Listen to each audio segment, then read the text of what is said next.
idea is that in regular life we don't have an opportunity to speak with people from minorities, like Jewish group or Muslim or people with disabilities or homosexuals or transsexuals. And here in this human library you can meet with such people directly, and you can very directly ask them your questions and verify the knowledge or your opinions about those groups.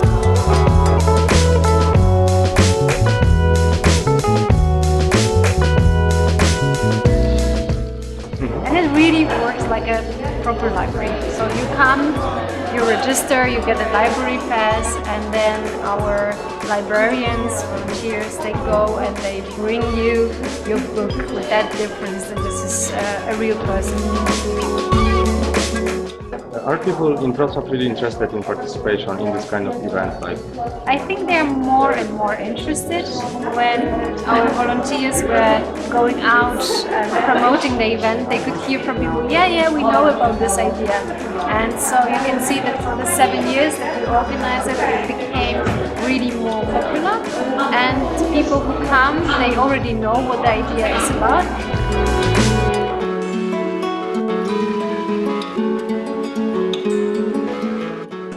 For this timing of the day, it's a really good result. I think we have over 70 people who participated. And for now we have, I think, around 25 books on the shelf.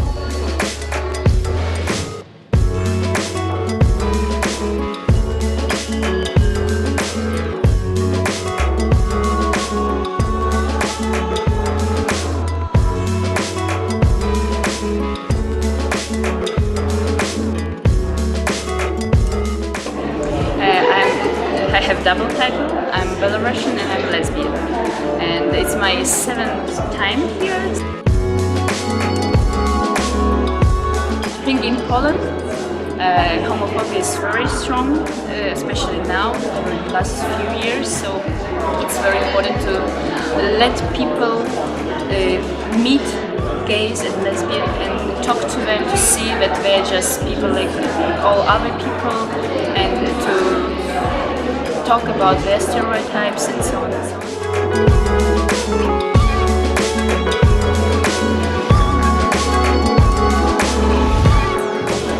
Really, it's my 7th time, or even more, because we had a few special editions for policemen, for example, and so on. And I wait for this regular one. We have it once per year. I wait for this event all year. It's only 2 days, and for me it's too short time. I think we should have it 2 weeks.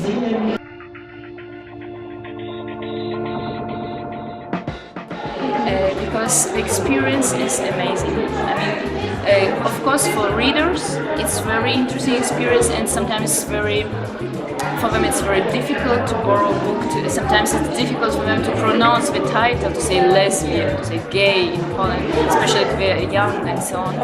But for us, for books, it's amazing also, because I have very different readers, all young, females, males, from big city, from Wrocław or from small villages.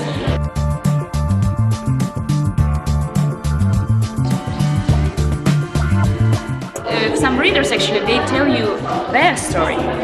They don't need to listen to your story. They have to talk to somebody. Especially in my case, I have gay or lesbian, young gay and lesbian.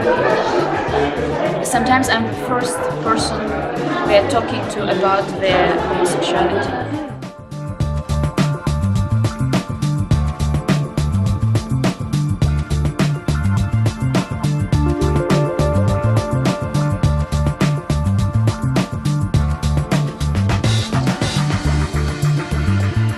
Well, I mean, it all started with a brainstorming in the office. Me and my colleagues, we had been invited to bring an idea to Roskilde Festival, something that would challenge the audience there and give them an opportunity which they never had seen before the festival. So we're sitting in the office, it's February, it's very cold, and we're sitting there brainstorming, thinking about what can we do in the summer. And I thought to myself, why don't we bring some of the most unpopular people that are out there and ask people to sit with unpopular types? And they were like, wait a minute, what do you mean? I said, like, well, you know, remember that guy we don't like and this guy we don't like? And it was sort of kind of like this. So, and that's why I always say that it's not my idea alone. It's me and my colleagues, Christopher, Danny, Mona, who were all there at the same time in the same brainstorm that created this brainchild. I was the one then who maybe saw potential beyond the initial event and who thought that the idea was too good to just be a one thing flower blooming in a festival when it could be a garden all over the world.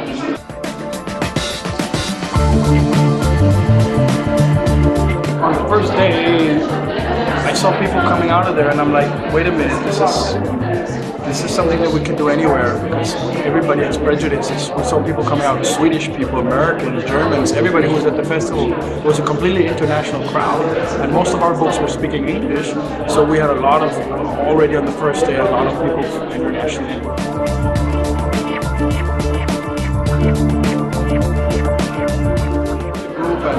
I went home after a couple of days and I thought, well, where do we go now? And then I spoke with some friends in the Council of Europe. They were like, well, why don't we try it in Hungary? I went to Budapest and the Director of Youth and Sport there said that they thought it was a great idea. Let's test it. We tested it there and it worked. And then the next stop was Portugal. And by this time now there was, no looking back. And just sort of growing slowly, but good since then. This is about offering special opportunity for dialogue, and it's not an opportunity that you need to have every day. It's an opportunity you need now and then, because these kind of reflections that we're asking people to have here, or inviting them to have, it's not necessarily reflections that you want to have every day.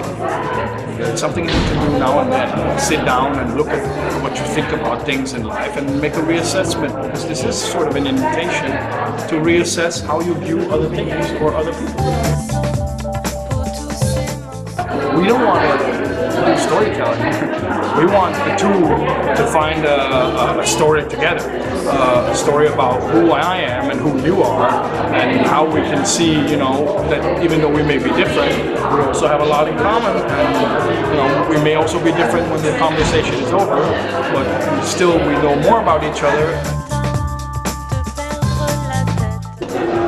Different reasons, I say. The policeman, for example, I never talked to a policeman. I live in Poland as a German, so it's interesting to hear what a Polish policeman says about security, what is the most popular crime, so to say.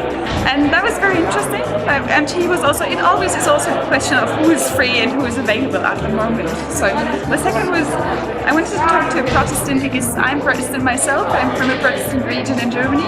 And until I was 20, maybe I probably didn't meet any Catholic person. Now I'm living in Poland, where nearly everybody is Catholic, so I thought it might be interesting to find out. Absolutely. I think it's a wonderful project, and one of the things I'll be keeping in mind is maybe someday there'll be an opportunity to organize something similar in Germany, because I think this is fantastic, absolutely. If people are discussing stereotypes and prejudices, I think this is a way to actually overcome them. So this is a wonderful way of talking to people and getting to know yourself better. I've never been to a human library before. I heard about this one when I was here 4 years ago as not a volunteer, but I worked here for a couple of months. I heard about this and I thought, great idea, I didn't have time, so this time I made sure that I'll make it.